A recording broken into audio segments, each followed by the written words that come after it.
एक समय की बात है, एक राजा था, उसका बहुत बड़ा राजमहल था, उसके 4 बेटियां थीं। राजा ने सोचा कि इन चारों में से जो सबसे बुद्धिमती होगी उसे ही अपना राजपाट सौंपेगा। इसका फैसला कैसे हो, वह सोचने लगा। अंत में उसे एक उपाय सूझ गया। उसने एक दिन चारों बेटियों को अपने पास बुलाया, सभी को गेहूं के 100-100 दाने दिए और कहा, इसे तुम अपने पास रखो, 5 साल बाद मैं जब इन्हें मांगूंगा तब तुम सब मुझे वापस कर देना। गेहूं के दाने लेकर चारों बहनें अपने अपने कमरे में लौट आईं। बड़ी बहन ने उन दानों को खिड़की के बाहर फेंक दिया। उसने सोचा, आज से 5 साल बाद पिताजी को गेहूं के इन दानों की याद रहेगी क्या, और जो याद भी रहा तो क्या हुआ, भंडार से लेकर दे दूंगी।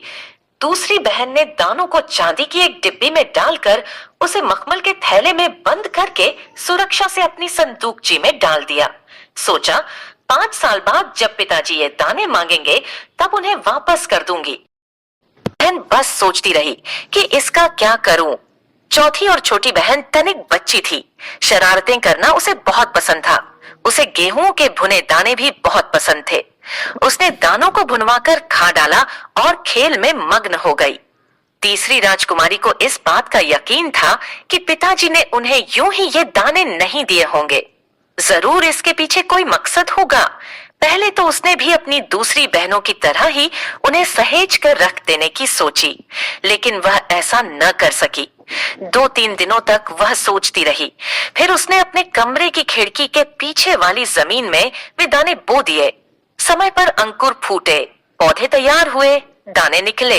राजकुमारी ने तैयार फसल में से दाने निकाले और फिर से बो दिए। इस तरह 5 वर्षों में उसके पास ढेर सारा गेहूं तैयार हो गया। 5 साल बाद राजा ने फिर चारों बहनों को बुलाया और कहा, आज से 5 साल पहले मैंने तुम चारों को गेहूं के 100-100 दाने दिए थे और कहा था कि 5 साल बाद मुझे वापस करना। कहाँ है वे दाने? बड़ी राजकुमारी भंडार घर जाकर गेहूं के दाने ले आई और राजा को दे दिए। राजा ने पूछा, क्या ये वही दाने हैं जो मैंने तुम्हें दिए थे? राजकुमारी ने हाँ कह दिया, मगर राजा ने फिर कड़क कर पूछा। तब उसने सच्ची बात बता दी। राजा ने दूसरी राजकुमारी से पूछा, तुम्हारे दाने कहाँ हैं? दूसरी राजकुमारी अपनी संदूकची में से मखमल के खोल वाली डिब्बी उठा लाई, जिसमें उसने गेहूं के दाने सहेज कर रखे थे। राजा ने उसे खोलकर देखा, दाने सड़ गए थे। तीसरी राजकुमारी से पूछा, तुमने क्या किया उन दानों का? ने तीसरी ने कहा, मैं इसका उत्तर आपको अभी नहीं दूंगी, क्योंकि जवाब पाने के लिए आपको यहाँ से दूर जाना पड़ेगा और मैं वहाँ आपको कल ले चलूंगी। राजा ने अब चौथी और सबसे छोटी राजकुमारी से पूछा। उसने उसी बेपरवाही से जवाब दिया, उन दानों की कोई कीमत है पिताजी? वैसे तो ढेरों दाने भंडार में पड़े हैं। आप तो जानते हैं ना, मुझे गेहूं के भुने दाने बहुत अच्छे लगते हैं, सो मैं उन्हें भुनवा कर खा गई। आप भी पिताजी किन किन चक्करों में पड़ जाते हैं। उत्तर से राजा को बड़ी निराशा हुई। चारों में से अब उसे केवल तीसरी बेटी से ही थोड़ी उम्मीद थी। दूसरे दिन तीसरी राजकुमारी राजा के पास आई। उसने कहा, चलिए पिताजी, आपको मैं दिखाऊं कि गेहूं के वे दाने कहाँ हैं। राजा रथ पर सवार हो गया। रथ महल नगर पार करके खेत की तरफ बढ़ चला।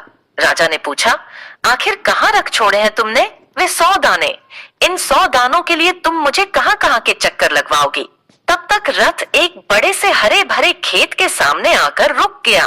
राजा ने देखा, सामने बहुत बड़े खेत में गेहूं की फसल थी। उसकी बालियां हवा में झूम रही थीं, जैसे राजा को कोई खुशी भरा गीत सुना रही हो। राजा ने हैरानी से राजकुमारी की ओर देखा। राजकुमारी ने कहा, पिताजी, ये हैं वे 100 दाने जो आज लाखों लाख दानों के रूप में आपके सामने हैं। मैंने उन 100 दानों को बोकर इतनी अधिक फसल तैयार की है। राजा ने उसे गले लगा लिया और कहा, अब मैं निश्चिंत हो गया। तुम ही मेरे राज्य की सच्ची उत्तराधिकारी हो।